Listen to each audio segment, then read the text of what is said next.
কি কয় কি হৈছিল আজি ঘটনাটো?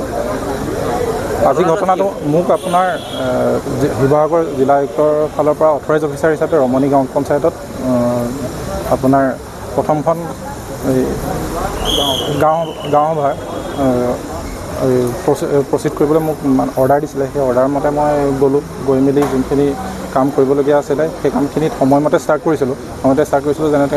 যেনেকৈ আমাৰ যোনখিনি প্ৰচিডিঙত আছিলে যে আপোনাৰ ওথ টেকিং, এটেণ্ডেঞ্চ, তাৰপিছত তেওঁলোকৰ পৰা আমি ডিক্লেৰেশ্যন দিছোঁ ৰিজাৰ্ভেশ্যন চিট আছে নেকি, সেইখিনি অকল আমি যোনটো ৰুমত কৰিছিলোঁ সেইটো ৰুমত আমাৰ অকল যোনখিনি নৱনিৰ্বাচিত সদস্যা আছিলে তেওঁলোক আছিলে, তাৰপিছত অফিচৰ মই আৰু অফিচৰ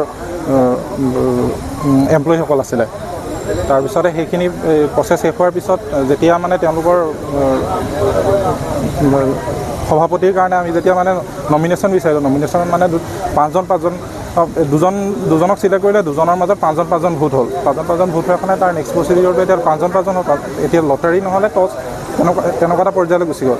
এতিয়া তেওঁলোকৰ 5জনে বিচাৰে লটাৰী, 5জনে বিচাৰে টছ হোৱাটো। এতিয়া পাঁচজন হৈ থকাৰ কাৰণে কথাটোতো তাৰ চলিউশ্যনটো একো নোলায়।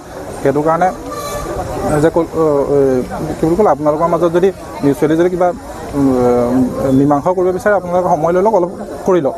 তাৰপিছতে সেইখিনি তেওঁলোকে তাতো একো মীমাংসালৈ নাহি তাৰপিছতে আমাক জিলা পৰিষদৰ লগত ডিছকাছ কৰোঁতে ক'লে যে অফিচাৰ হিচাপে আপুনি যি ডিচিশ্যন লয় সেইটোৱে ফাইনেল ডিচিশ্যন। সেইকাৰণে মই ডিচিশ্যন ল'লোঁ যে চিটপট মানে পইণ্ট টছ হোৱাতকৈ লটাৰী হওক, চিট টনা হওক, সেইটো কৰিব লওঁতে তাৰপিছতে তাৰে এজনে ক'লে ৰ'ব আপুনি 5 মিনিট ৰ'ব, আপোনালোকে BDO ছাৰৰ পৰা ফোন আহিব। তাৰপিছত সেই বুলি কয় আমিও ক'লোঁ যে 5 মিনিট আপোনালোকে আকৌ ডিছকাছ কৰি লওক যদি হয়। তাৰপিছত তেওঁ বাহিৰত ওলাই যোৱাৰ পিছত কি হ'ল সেইখিনি কথা আমি অৱগত নহয়, আমাৰ সেইখিনি ৰুমত নাই। তাৰপিছতে অলপ বাহিৰত চাগে চিটুৱেশ্যনটো ল' এণ্ড অৰ্ডাৰ চিটুৱেশ্যন টাইপৰ হ'ল। সেইখিনি হোৱাৰ কাৰণে মানে আজি সিমানখিনিয়ে আজি মানে কমপ্লিট নহ'ল, যোনটো প্ৰচিডিউৰটো কমপ্লিট নহ'ল। আজি থানাত এতিয়া আপোনালোকে নিজে আহিলে নে আৰক্ষী ফালৰ পৰা মতা হ'ল? আমাক সুধিবৰ কাৰণে তাৰ চিটুৱেশ্যনটো কি হৈছিলে সেই মতা হৈছিলে আমাক, আৰক্ষী মাতিছিলে।